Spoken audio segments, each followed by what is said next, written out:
Beneath the dust of ancient Mesopotamia, where ziggurats scraped the heavens, and gods whispered through flame and wind, there ruled a queen no light dared follow. Her name was Ereshkigal, sovereign of the great below, mistress of silence, agony, and judgment. While her sister Inanna shimmered with divine beauty and life above, Ereshkigal reigned over a realm where no prayers reached, where the dead gathered in shadows, and time itself withered into dust. Hers was not a palace, but a tomb carved into eternity. Her court, spirits bound in chains of dust and memory. Who was this forgotten queen, feared even by the gods? What secrets lie buried in the black soil of her kingdom? Tonight, we descend the 7 gates of the netherworld to uncover her story, and perhaps awaken what should never be stirred.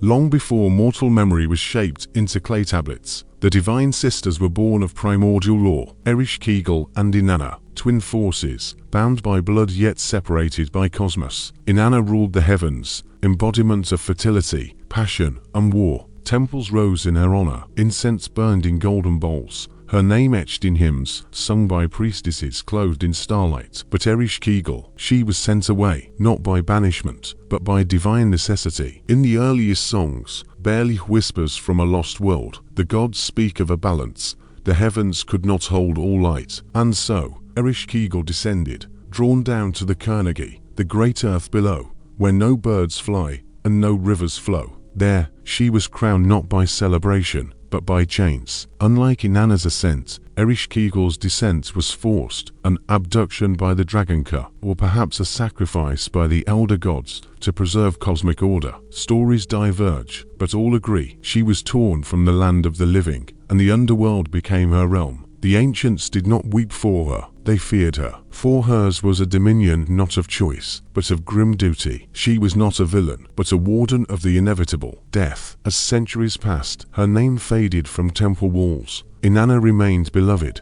a goddess of life and sensuality, but Ereshkigal was remembered only in funerary rites, and the quiet dread before burial. Yet beneath that silence, she ruled. Her city, Ganzir, stood not in stone but in void. It was a kingdom without seasons, where the air hung thick with the dust of memory, and from her throne, Ereshkigal judged every soul that crossed her threshold, not with malice, but with unflinching order. She did not speak in fury. She whispered in whines that touched no skin. Her law was not written, it was known, etched into the marrow of every being who drew breath. Even gods paid toll at her gates.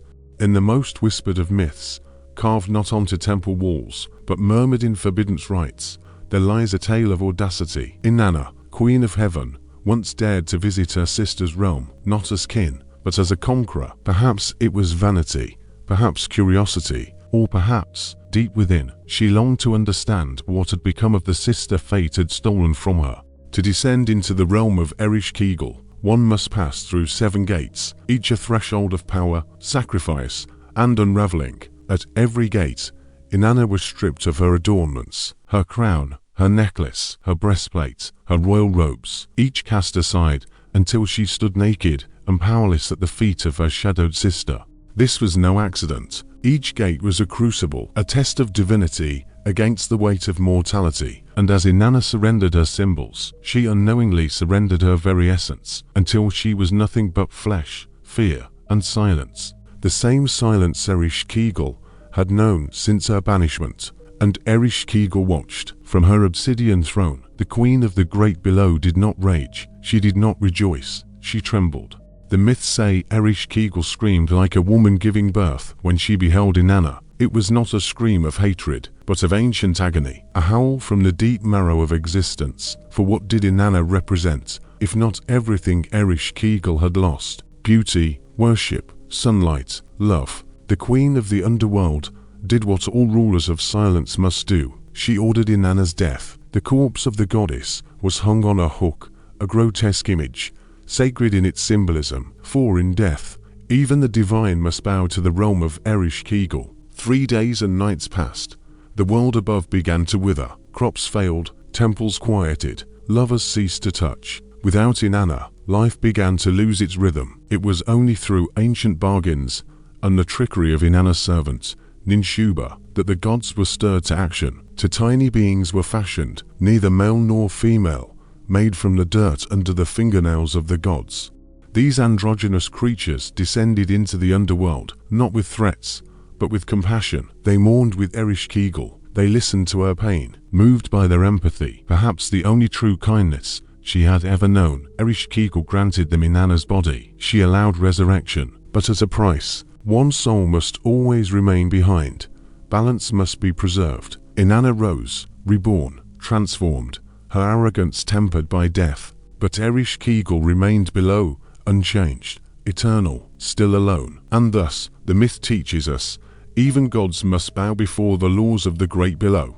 Deep beneath the soil of Sumer, beyond where roots dare twist and the last echoes of prayer fade, there lies the unchanging court of Ereshkigal, a realm untouched by time, fire, or flood. While mortal kings built palaces of gold, and gods waged wars upon mountains, Ereshkigal sat alone upon a throne, not of splendor, but of memory. Her seat was shaped from the bones of ancestors, every femur, every skull, a testament not to conquest, but to truth. All things die, and all things return to her. In this city of shadows, known as Ereshkigal or Ganzir, the dead did not scream, they did not rejoice, they simply existed, spirits clad in feathers, feeding on dust and silence. No punishments, no rewards, only stillness. This was not cruelty, it was law. And the queen, ever watchful, ruled not with fury, but with inevitability. She was the last justice, the last voice. While other gods thrived on worship and war, Ereshkigal needed none. Her power came not from offerings, but from permanence. No mortal escaped her realm. No prayer reversed her judgment. Even the gods,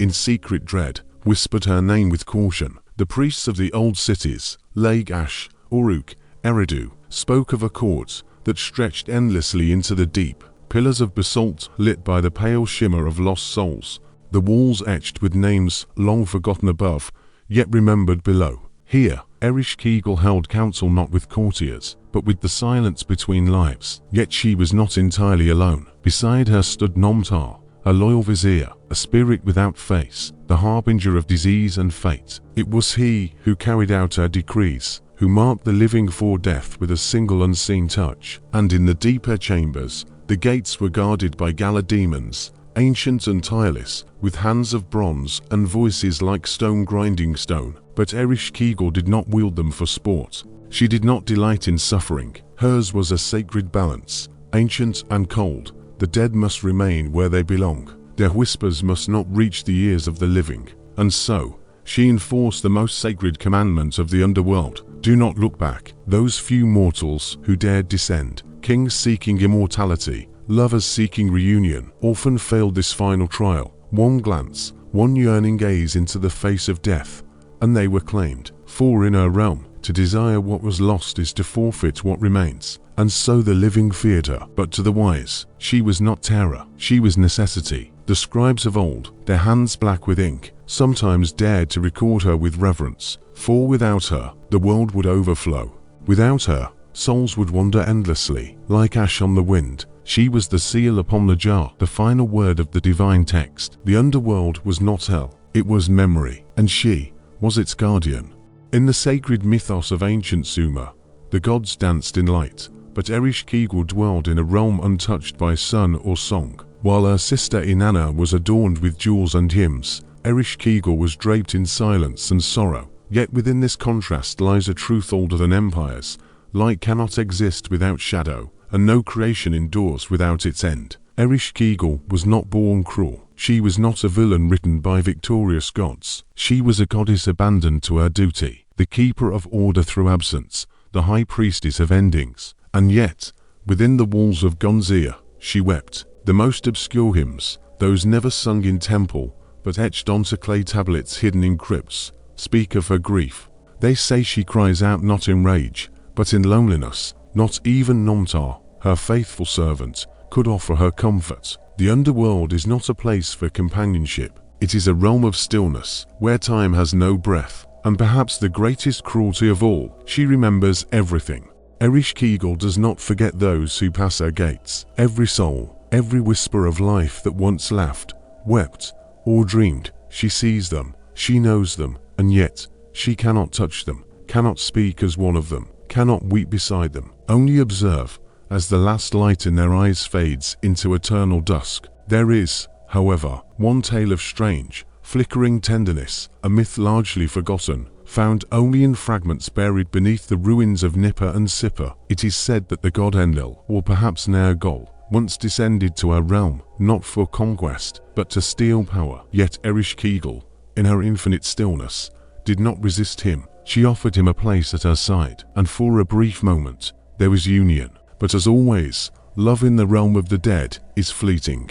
Nergal could not endure the weight of the underworld. The silence began to erode his spirit. The eternal twilight clawed at his divinity, and so he fled, abandoning her. Other versions say he returned with an army and demanded her surrender, that she, too, desired vengeance. But perhaps the oldest version, the one never recited aloud, speaks of something more haunting, that she let him go, knowing love cannot survive where nothing lives. This is the tragedy of Ereshkigal, not her isolation, nor her dominion over death, but her awareness. She understands what she cannot have. She remembers warmth, but cannot feel it. She guards the gates, knowing no one returns through them unchanged. She is the mother of forgotten names, the queen of lost songs, the last whisper before eternal silence. And yet, she remains faithful. While the gods quarrel and the mortals build and destroy, Ereshkigal waits. She keeps the gates closed. She ensures the turning of the cosmic wheel. She does not seek revenge or pity. She simply is. And in this enduring stillness, there is something divine. For what is divinity, if not sacrifice? And what greater sacrifice is there than to be alone,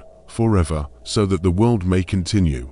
So now, as we close the tablet and extinguish the final torch, we leave behind the realm of Ereshkigal, not with haste, but with reverence. For she is not merely the queen of the dead. She is the keeper of cosmic truth, the unblinking eye beneath the veil. She teaches us that all things must end, not in wrath, but in return, that beyond the thrones of glory and the prayers of kings, there lies a deeper law, that every step forward leaves a shadow behind. Ereshkigal waits still, crowned in silence, untouched by time. And though no songs are sung in her name, she is the unseen foundation of all things. In her stillness, the world endures, and so we honor her, the forgotten sister, the silent queen, the first and final gate.